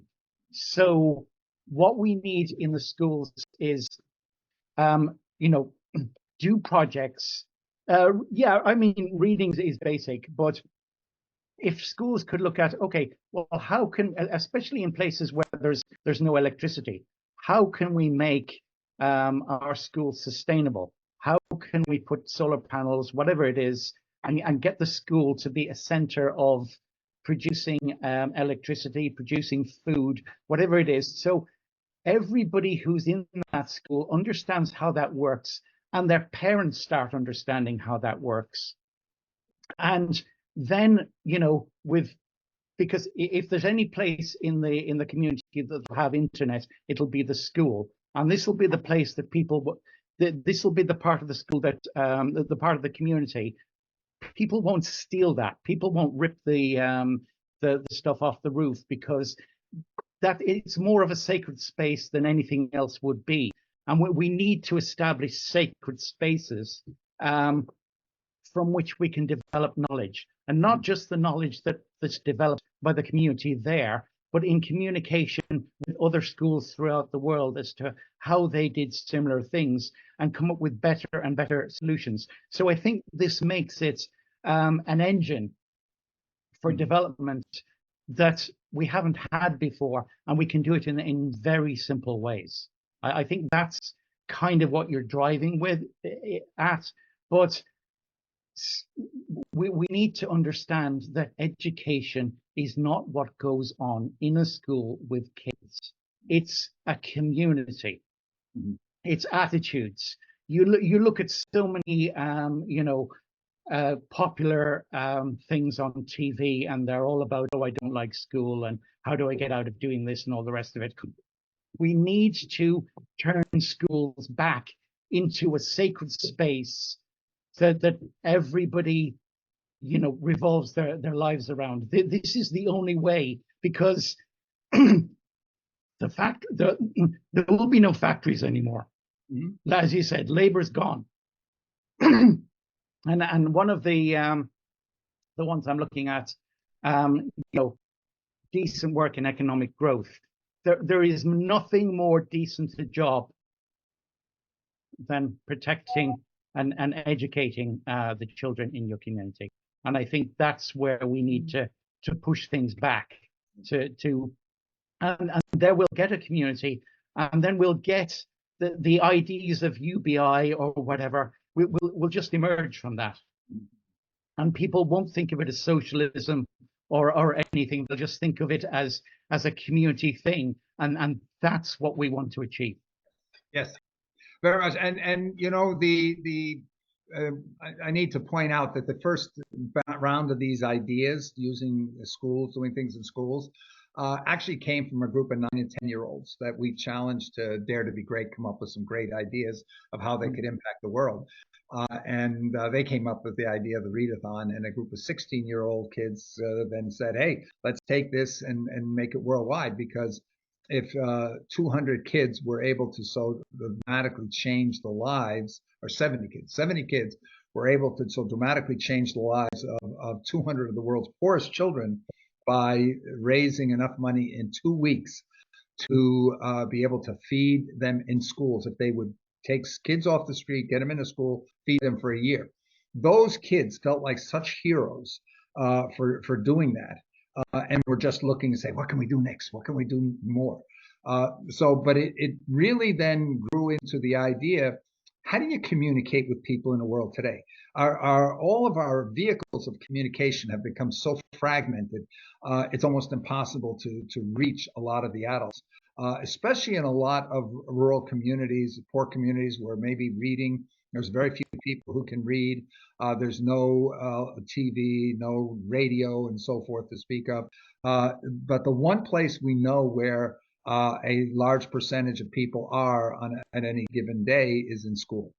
So we can go through the schools and go and get them engaged. Now, I'm the immediate past vice chair of the NGO Committee for Education, Learning, and Literacy at the United Nations. And one of the things here that in our studies of education that we've realized, the number one thing that we need to change about education is we got to get rid of all the teachers. In other words, not teachers, take that back, teaching. We have to get rid of the concept of teaching, because when people are teaching, learners become passive. They become the passive recipient of knowledge. And our goal has to be to get people at all ages, but we can start with the young people, to get them to be the pursuers of knowledge. And so when we look at these kinds of projects, we're all trying to go and get them think of how could you make a difference? What could you change? What should be changed? We're trying to get them to become the thinkers and the originators of the ideas. And you're 100% right that people are just going to come to the realization, hey, wait a minute, we need this. And this doesn't work together with that. If you've got only a handful of people in a community that own everything and everybody else exists only at their pleasure, that's not going to be viable. That's all going to have to change. But if we go out there and make it a confrontational change, we're going to have a civil war. And it's a civil war where the few percentage of people that own everything also own all the weapons. And so we've got to make it so people say, oh, it's in my best interest. I can become a switch from being the wealthiest person in my community to being the biggest hero in my community because I found a way to help the whole community benefit. And so this is what we're looking at. Again, the purpose of today's meeting, and I want to bring this to a close because it's almost 2 hours now. The purpose of today's meeting is really to say that there are paths. There's possibilities where a little group like us can actually have influence over huge numbers of people. It's on the one hand, you got to have sellable ideas. You have to have good ideas. You've got to be able to go to that leader of this country and say, you know what if you could go and get everybody in your country to be able to read? What if your country, who's, I don't know if you're all familiar with the PISA assessment that compares the educational outcomes of countries around the world, that what if your country has never participated because you tried once and you came up so low on the scale that it was such an embarrassment. Your country doesn't even participate. What if you could, within a certain number of years, if you could beat or match the best countries in the world in education? What would that do for the psyche of your people? What would it do for the opinion that your people see? Wow, that government did something. Look at that. We've got this. So again, taking that maybe terrible leader, and how do we get them to do something that turns them into a hero, that makes them a hero, and gets them respect? These are things that we have to figure out. But I hope I've given some examples, and just examples, and we need to go, and I'm going to put something out in writing. I want a lot of people thinking about examples of how do we make issues be the talk of the town in every household around the world? Again, if Bill Gates saying, hey, every kid in the world, you can get $1. That kid in Nepal's never seen $1 in his life. You can get $1 for every hour you read, okay? And half of it can go to helping your local community, and you kids are going to figure out what you want to do to help your community with it. And the other half is going to go to reduce the number of children in the world that aren't in schools. And guess what? We're going to then have a ceremony, and we're going to honor you as an official global citizen hero and make you and your whole family so proud of what you did, because your reading enabled the raising of the money that so changed the lives of so many millions of people. So this is just the one example, being honored for coming up and creating a great fight song for the future we want, and getting honored in your, even if you only won the level in your school. Wow, look at that. Or you even just came in second place. Wow. So we can create a song. These kids never tried to create a song in their lives, but they can go out there and create a song. Maybe even we show them how artificial intelligence can help them create a song. But the idea is that getting these young people to go out there and take an initiative to try. That's the key thing I think we're saying. And then taking that to whether it's any kind of a competition, come up with ideas. You know what? There are shows, TV shows out there where the people get challenged to accomplish something, and then they follow them to see who's doing the best job of getting it accomplished. Actually, I hate to almost mention it, but what was it? The Apprentice Trump. So we're doing something like that. But imagine we could have a competition then to go out and say, hey, here's the greatest ideas. How we're going to eliminate open defecation, how we're going to improve this issue or that issue, and eliminate malaria, and then turn around and have a competition to be able to say what community is doing the best job in achieving it. We know competitive spirits create teamwork and team spirit out of a sense of competition. Let's leverage those kind of things. Let's not go out there and say competition's evil. Let's get everybody to cooperate, because we know there's a lot of examples in history where that didn't result in cooperation. That just resulted in people not bothering anymore. So we've got to, this gets to that last point we made. We have to look at what's been successful, what's been not successful, and work on that. We have to take the companies like McDonald's hamburger chain, and we have to say, you know what? You may disagree with the fact because it's wiping out all the local restaurants and making it hard for them to compete. But guess what? It's a very effective model. It works. So we should be out there and creating the McDonald's of social entrepreneurism or whatever to help people in the local communities be successful. If we go out there and say to every community, go and put in sanitation facilities for girls. India has 600,000 schools with no sanitary facilities for girls. Girls hit puberty, and 1/4 of them drop out of school. Another 1/4 of them only come to school once, or don't come to school for a week a month. So we can address these issues, get people out there saying, hey, yeah, we can do this. But right now, everybody is just following the ride. People are telling them what to do, and they just follow the ride, and they don't believe they can make a difference, so they don't try. And that's what I think we have to change. So I think that's the point where maybe I want to end this. I hope we've given a couple of examples of how we can make a difference, how we can show people, because the idea of the readathon is if we can do the readathon and we could get 500 million kids to participate in the readathon, that is going to get people to believe we can mobilize large masses of people to do good things. And that alone is almost the value. Okay, anybody else? Final comments, please. Well, I think this is a great idea, Bill. Setting up the path instead of positioning us and painting us into a corner, saying that we need to do this and we need to do that. We set a path so that people can come up with the solutions. That would be the way to go. So thank you so much, Bill. Thank you. Anyone else?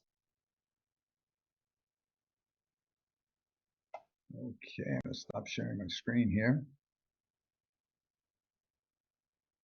So, but again, we have to be goal focused. We have to realize we are trying to avoid the severe consequences.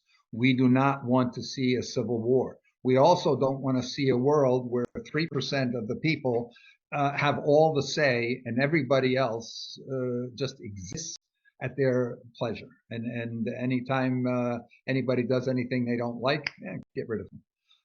So we need to remain focused on the goal, and the goal has to be protect against all dangers, because any one of them can come and clobber us. Tavia, I'd like to hear from a young voice at this stage, because you know we've been talking all this time. You've been very quiet there. But I know you have a lot of good thinking here. So what are your thoughts to what we've been talking about? Hello, everyone. No, thank you, Bill, for what you've been saying. I really agree with what Patrick has said and Ian too, and what Bill has said too. I think schools are should be the main focus. I've seen this in my community, in my school. Our goal is to become a green school. I think you know what green schools are. Green schools are those schools that try to compensate pollution, doing good gestures and eco-friendly gestures for the planet. And we've been trying to do this for the past 4 years. And I've seen how this not only has made people want to get involved, but also their families in their parents, maybe their grandparents or their friends from other schools are trying and are starting to become involved. And with what you said about artificial intelligence, I followed the meeting on Tuesday on the risks, and I find that kind of alarming too. So I really liked the ideas about the song or the reading part you were talking about. So I think schools should be could be one of the main focuses and one of the main places to start building a new future. Obviously, the situation isn't the current situation is kind of alarming. I know that. I am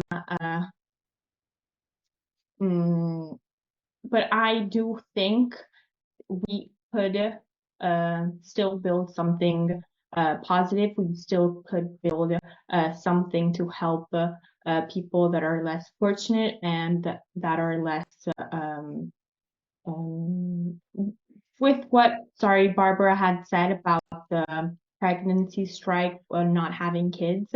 I kind of am skeptical about that because I see that happening in Italy. People are not having kids anymore because of the economic situation or their the bad future perspective.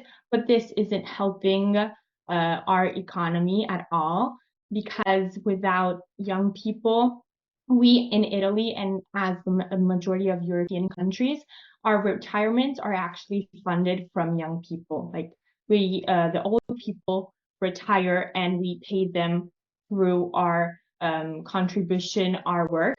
So there's a public retirement fund.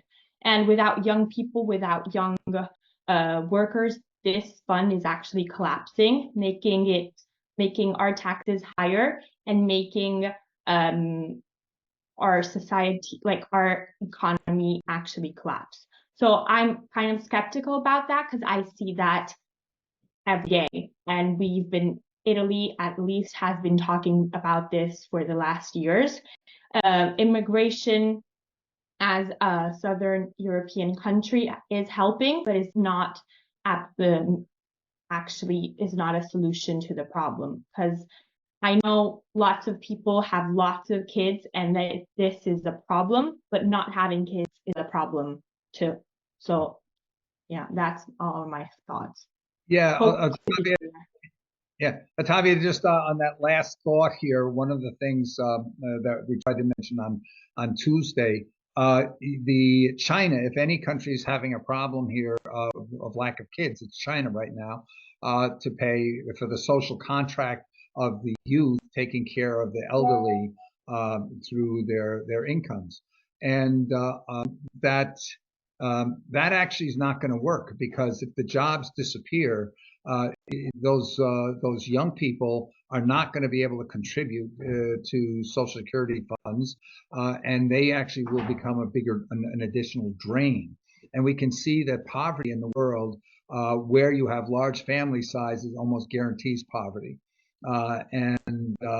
Because if you've got 6 children and therefore you can only have one person who is working, and they've got to feed 8 people, and then you got another place where they have only 1 child and you've got 2 workers, you can just see the math on that, how it differentiates. But again, there's going to be a huge benefit to having few children in very few years as the jobs disappear. And that's a problem we got to solve, but that's a separate problem. I want to bring up something here also that I think is important. We talked about things like the readathon or some of the school projects.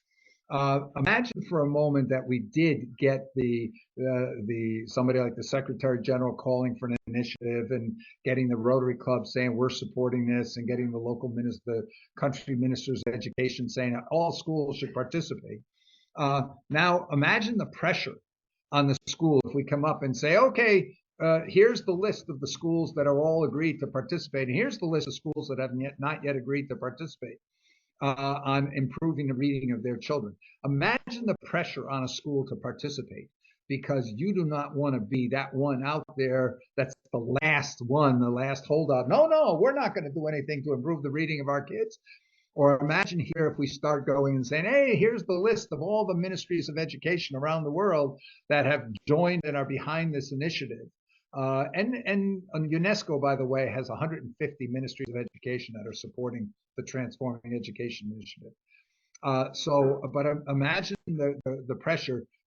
World leaders are going to want to be at the first of the list here of saying, hey, I'm part of the group behind this world initiative to improve literacy or to improve whatever.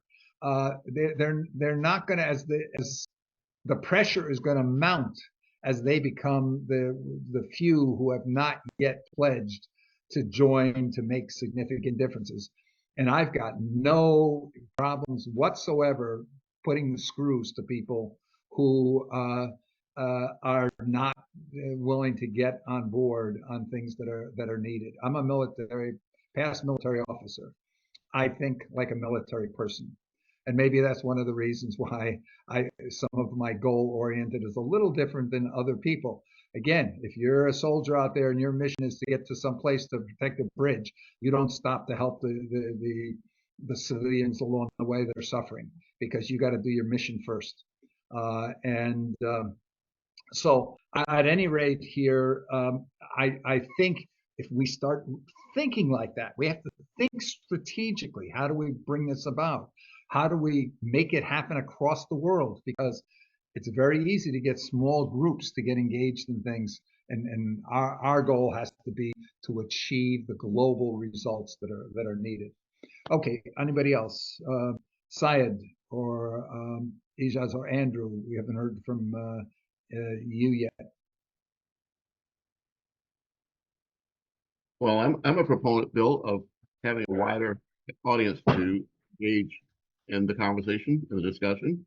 I know that we're recording it, and perhaps we want to keep it just amongst ourselves. But looking ahead, I think it's very smart if we decide we want to open the conversation up to the global audience. And that's as simple as you being a host. Perhaps Dare to Be Great has a YouTube channel or a Facebook page where streaming of what we're talking about can reach a wider audience than ourselves. That's my thought. Yeah, we have a website, which, by the way, is partially done, which focuses not about talking about who we are, but talking about what these problems are, these issues are, and what the consequences of inaction are, or what needs to be done, and giving examples of ideas on how we can make a difference in the world.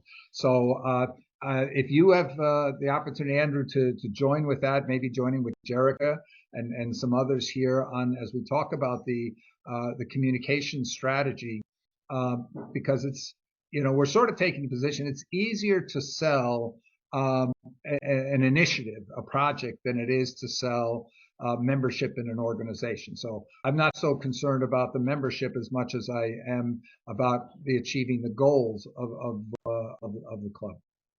Well, in that regard, I think we can have a very narrow outcome from my suggestion. For example, even before thinking about creating a website to talk about any subject, I'm talking about this particular group.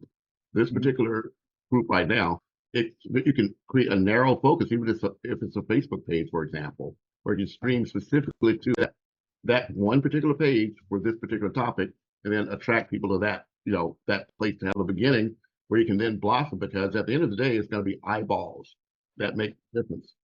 It's got to have a place to attract eyeballs to. You're right. Absolutely. Our communications committee will be meeting every other Saturday at 11 a.m. Eastern Standard Time. So we'll be meeting on the off weekend of our regular Saturday meeting. We will post an invitation and an agenda for the committee, but those kind of things are what we're really going to focus on. So, Andrew, I hope I see you there. If I'm invited, I'll be happy to come. Thank you. And keep in mind here, if we're coming up with audacious enough ideas, we can reach out to the professional communication, to the PR companies, to the ad agencies, to the marketing consultants, and inviting them here to be parts, so that they can turn around and say, hey, we are part of the most effective communication machine in the world.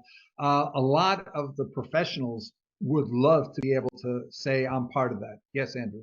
I do want to use one example. Patrick is very well aware. For over 2 years, I provided Lloyd Coferty, who I met you through, right, the platform to reach the entire globe. However, not one time did he take the final step, which I think we may want to think about, packaging our content so it is attractive and appealing to the water broadcast network. In other words, Bill, the idea has to be for us to create those promos, telling people about what we are, how to get back. They have to build in the solutions. You mentioned earlier the apprentice, right?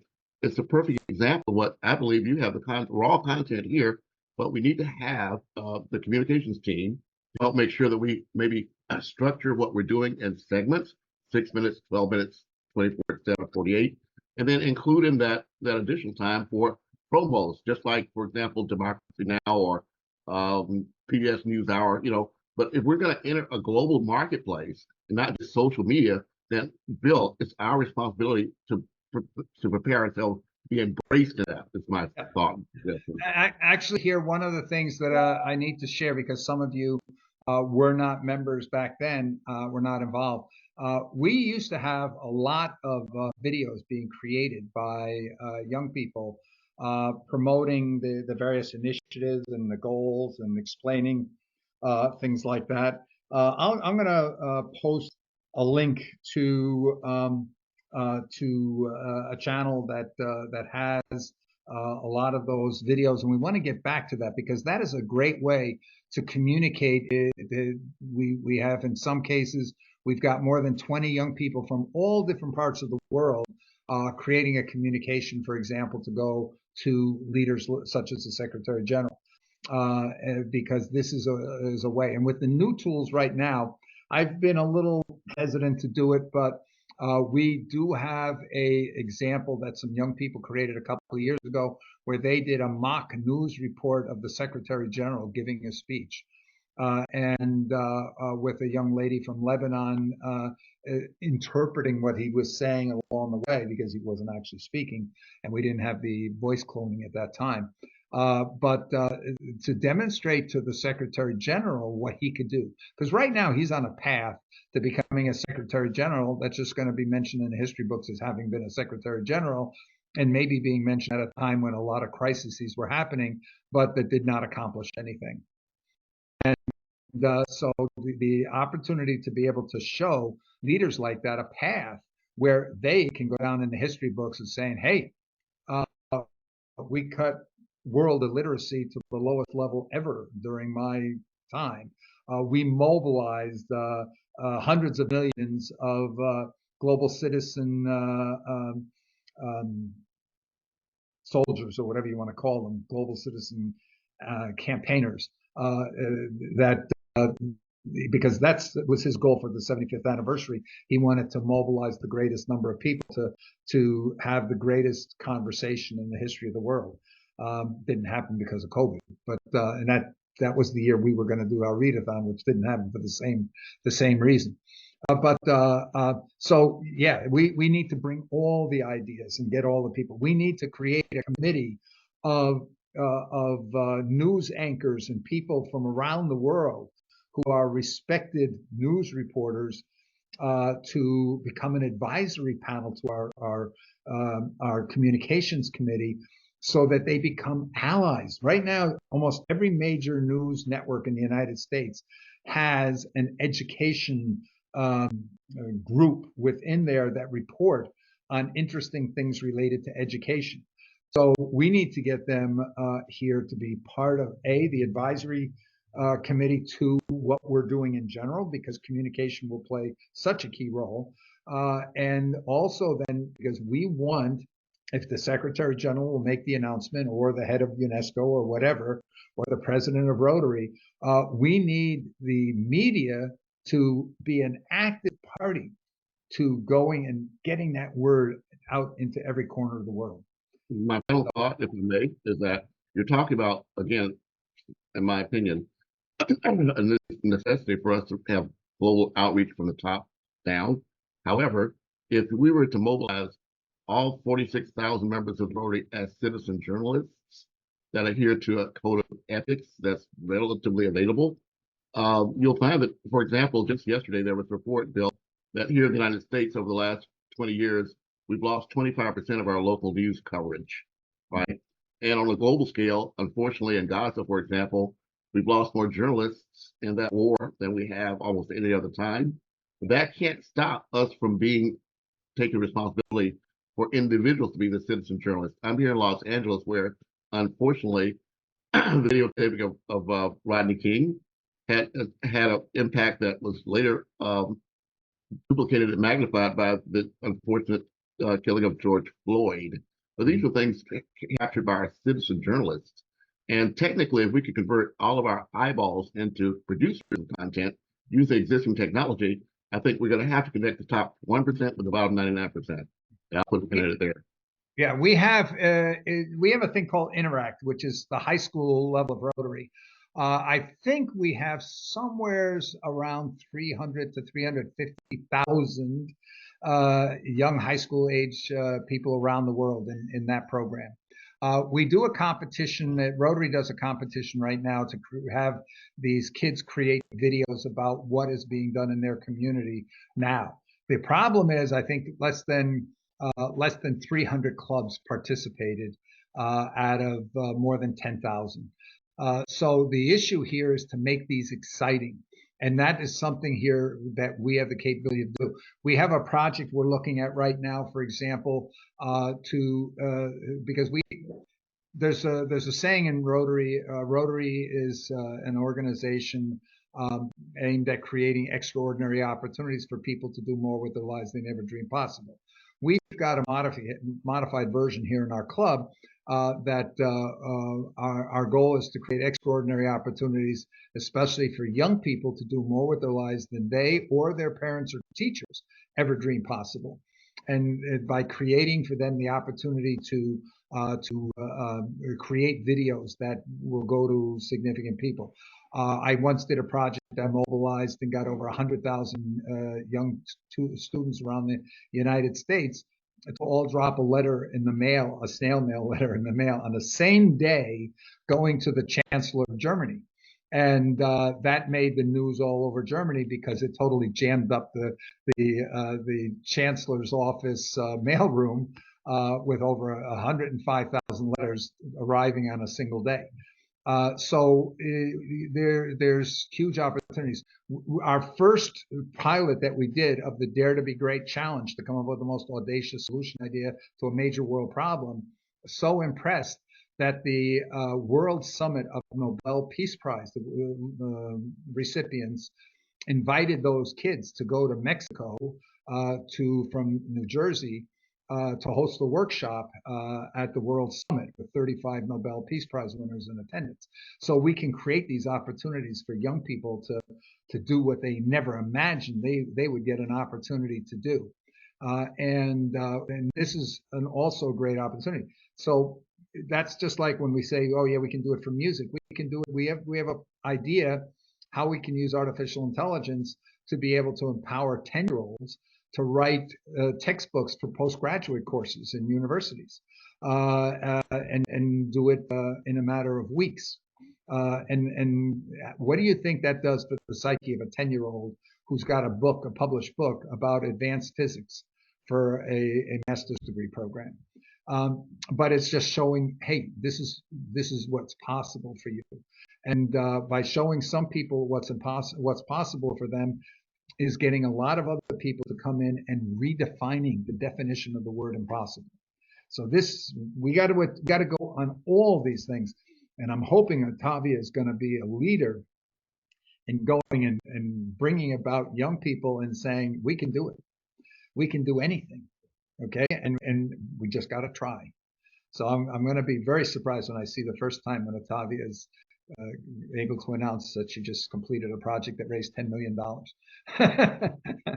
So, but I totally am convinced that this is doable. Okay, any last comments? And otherwise, I am going to end this marathon. And again, I apologize. I don't know. I'm gonna turn these meetings over to somebody else here who can use a watch and a clock and figure out how we can end these on time. So, last minute comments, please, anyone. Okay, so with that, then I am going to say thank you, everyone, and I will try to get this finished and posted here before the end of tomorrow. Thank you. Bye now.